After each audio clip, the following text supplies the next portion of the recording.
ہم لوگ کرتے ہیں، ادب کتنا تھا اور ان لوگوں کی عظمت کیا ہے کہ پیارے نبی حسن اور حسین کو چوما بھی کرتے تھے اور سونگھا بھی کرتے تھے، چومتے بھی تھے اور سونگھتے بھی تھے۔ تو صحابہ کرام نے عرض کیا یا رسول اللہ صلی اللہ علیہ وسلم، چومنا تو سمجھ میں آتا ہے مگر آپ سونگھتے ہیں، اس کی وجہ کیا ہے؟ تو ہمارے پیارے نبی صلی اللہ علیہ وسلم نے فرمایا میں حسن اور حسین کو اس لیے سونگھتا ہوں اور چومتا ہوں کہ مجھے ان سے جنت کی خوشبو آتی ہے۔ کس چیز کی خوشبو آتی ہے؟ جنت کی خوشبو آتی ہے۔ تو حسن اور حسین وہ ہیں کہ جن سے جنت کی خوشبو آتی ہے۔ اور آج ہمارے لیے یہ عظمت کا مقام ہے کہ ہم اس مبارک محفل میں بیٹھے ہیں۔ یہاں پہ سبھی، آپ کو میں ایک بات بتا دوں، آپ اگر یہ سوچ رہے ہوں کہ صاحب ہم اگر مسجد میں ہوتے یا گھر میں ہوتے تو نفل پڑھ رہے ہوتے تو کتنا ثواب ہوتا۔ اب اگر اس محفل میں بیٹھے دین کی باتیں سن رہے ہیں تو کیا ان کا بھی کوئی ثواب ہے؟ فرمایا ہاں، آپ جو ایک بات سنتے ہیں اسے یاد رکھتے ہیں، اسے جا کر دوسرے کو بتاتے ہیں، آپ جانتے ہو کتنا بڑا ثواب ہے۔ حضرت موسیٰ علیہ السلام نے اللہ کی بارگاہ میں عرض کیا یا اللہ، کوئی بندہ دین کی ایک بات سیکھے، اسے یاد کرے، جا کے دوسرے لوگوں کو بتائے تو اسے کتنا بڑا ثواب ملتا ہے۔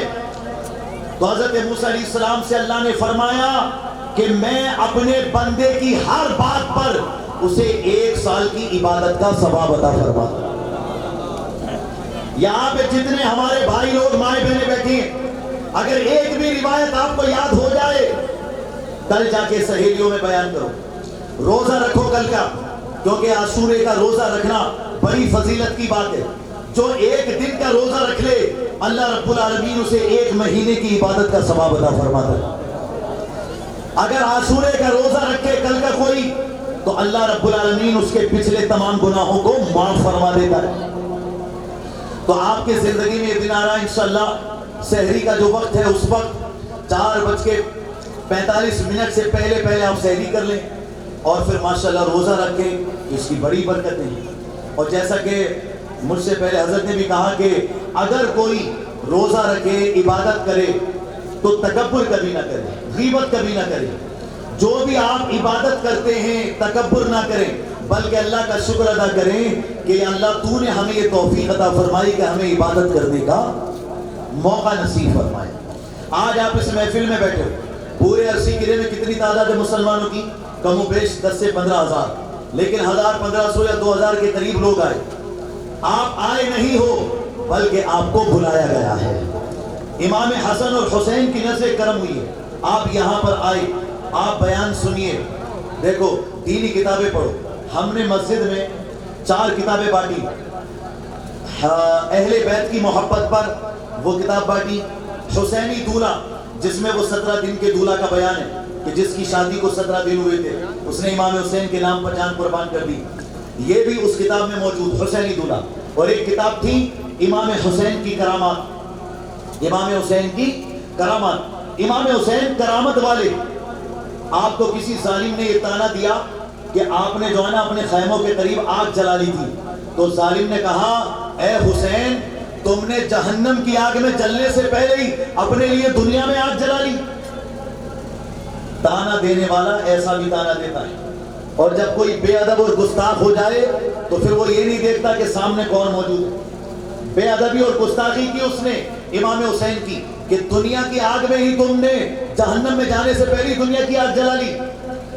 تو امام حسین کا دل پاش پاش ہو گیا اور آپ نے فرمایا ظالم کیا تو یہ سمجھتا ہے کہ اللہ ہمیں جہنم میں ڈالے گا؟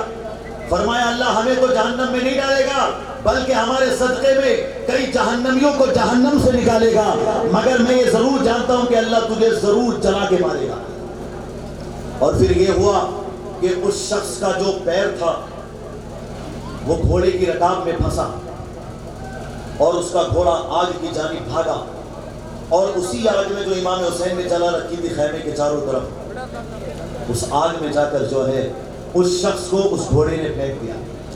تو پتہ یہ چلا کہ جو اللہ والوں کی عظمت میں بے ادبی کرتے ہیں، گستاخی کرتے ہیں یا ان کا دل دکھاتے ہیں، وہ جہنم کی آگ میں جانے سے پہلے دنیا میں بھی ضرور اس کی سزا پاتے ہیں۔ اور جو ادب کرتے ہیں تو ادب والوں کو تو بڑا مقام اللہ تعالیٰ فرماتا ہے۔ امام حسین کا سر جب تن سے جدا ہوا، میں آپ کو بتا دوں، کٹ گیا سر، تن سے جدا ہو گیا، نیزے پر چڑھایا گیا اس سر کو، یعنی سر کے اندر نیزہ ڈال کر سر کو اٹھایا گیا۔ ایسے عالم میں بھی امام حسین کے لب ہل رہے تھے۔ حضرت سیدنا زید بن ارقم رضی اللہ تعالیٰ عنہ، یہ صحابی رسول ہیں، کہتے ہیں کہ میں حسین کے قریب گیا اور اپنے کانوں کو حسین کے لبوں کے قریب کیا تو میں حیران ہو گیا کہ حسین کے لبوں سے قرآن کی تلاوت کی آواز آ رہی، تن سے سر جدا ہو چکا ہے اور تلاوت کی آواز آ رہی ہے قرآن کی۔ اب بتاؤ کیا کوئی مردہ قرآن کی تلاوت کر سکتا ہے؟ نہیں، یہ حسین زندہ ہیں، اور پتہ یہ چلا کہ زندگی کا تعلق سر کے کٹ جانے سے نہیں ہے، بلکہ زندگی کا تعلق اللہ کی محبت سے ہے۔ جس کے دل میں اللہ کی محبت، رسول کی محبت، حسن اور حسین کی محبت ہوتی ہے، ان کا سر اگر کٹ بھی جاتا ہے تو تلوار کے نیزے پر بھی قرآن سناتے ہیں۔ قرآن پڑھا انہوں نے۔ آج ہمارے بھائی لوگ کہتے ہیں حضرت پریشانی ہے، بیماری ہے، کیا کریں، تکلیف میں ہے دل، سکون میں نہیں ہے، لاکھوں کروڑوں روپے کا گھر بنا لیا بھائیے نے، دماغ کو سکون نہیں ہے، دماغ پریشان، چہرے پہ نحوست، گھر میں کوئی محبت نہیں، آپس میں لڑائی جھگڑا، کیوں؟ قرآن نہیں پڑھ رہے ہو صحیح سے، اپنے گھر میں دین کی باتیں نہیں کر رہے ہو، ادھر ادھر کی چغلیاں ہوا کریں۔ میں تو کہتا ہوں کوئی عورت آگے چغلی کرتی ہے نا، غیبت کرتی ہے، ماؤں بہنوں سے بھی کہنا چاہتا ہوں، تمہارے پاس کوئی عورت آگے اگر ادھر ادھر کی غیبت کرے، برائی کرے، اس کو وہی سمجھاؤ، کہو بہن زندگی مختصر ہے، کرنی ہے تو بات کر آل رسول کی، کرنی ہے تو بات کر اولیاء اکرام کی، کرنی ہے تو بات کر کربلا والوں کی، کرنی ہے تو بات کر قرآن کی، کرنی ہے تو بات کر اسلام کی، تاکہ ہمارے اندر دین کی محبت پیدا ہو، مسلمان سے نفرت پیدا نہ ہو۔ آج یہ جتنے بھی جا رہے ہیں نا دنیا سے، وہ ذلیل ہو کے ختم ہو رہی ہے دنیا۔ جانتے ہو کیا؟ انسان اس انسان پہ ظلم کر رہا ہے، جس کا جہاں موقع ملا ظلم کر رہا ہے۔ مگر ایک بات بتا دوں میں آپ کو، جو ظلم کرتا ہے کسی پر، وہ یہ نہ سوچے کہ وہ بچا رہے گا، ایک وقت آئے گا کہ اس کے اوپر اس سے بھی بڑا اس کا باپ کھڑا ہوگا اور پھر اس کو ستائے گا۔ یزید کے پاس طاقت تھی، اس نے ظلم کیا امام حسین پر، ابن زیاد نے ظلم کیا امام حسین پر، لیکن 6 سال کے بعد جو مختار سقفی کی حکومت آئی ہے، اللہ کی قسم ان ظالموں کو ڈھونڈ ڈھونڈ کر مختار سقفی نے زندہ جلا دیا، جنہوں نے امام حسین کو مارا تھا کربلا کے میدان میں، ظلم کیا تھا۔ اللہ اکبر، جو لوگ مر گئے تھے نا، ان کی قبریں کھود کر مختار سقفی نے ان کی ہڈیاں نکال کر جلائی تھی، اور کہا تھا کہ جو نبی کے نواسوں پر ظلم کرتے ہیں ان کے لیے ہم یہ انجام کرتے ہیں۔ تو پتہ یہ چلا کہ اگر کوئی کسی پر ظلم کر رہا ہے آج کی تاریخ میں، اور ظلم یہ نہیں ہوتا کہ کسی کو مارو، نہ، یہ ظلم الگ ہے، زبان کا بھی ایک ظلم ہوتا ہے۔ یہ جو زبان سے تکلیف پہنچاتے ہیں برائی کر کے، کسی کو محبت سے دیکھنے کا وارا نہیں، کسی ایک کی تعریف کر دو حضرت تو دوسرا مخالف ہے۔ ابے مسلمان ہو تو اپنے بھائی سے محبت کیوں نہیں کرتے؟ اگر ایمان والے ہیں تو قرآن نہیں پڑھا تم نے؟ انما المؤمنون اخوہ، قرآن کہہ رہا ہے ایمان والے بھائی بھائی ہیں، اور بھائی بھائی کا گلا نہیں کاٹتا، بھائی بھائی کو گلے سے لگاتا ہے۔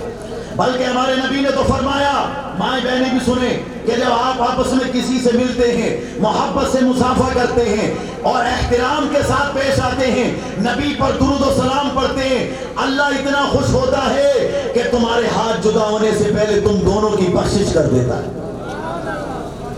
بتائیے، نماز پڑھنا بخشش، قرآن پڑھنا بخشش، اور دیکھو مسکرا کر ملنا، محبت سے بات کرنا بھی، یہ بھی بخشش کا سبب ہے۔ شوہر باہر گیا، کماتا ہے، پورا دن پریشان رہتا ہے، گھر میں آیا بیوی نے مسکرا کے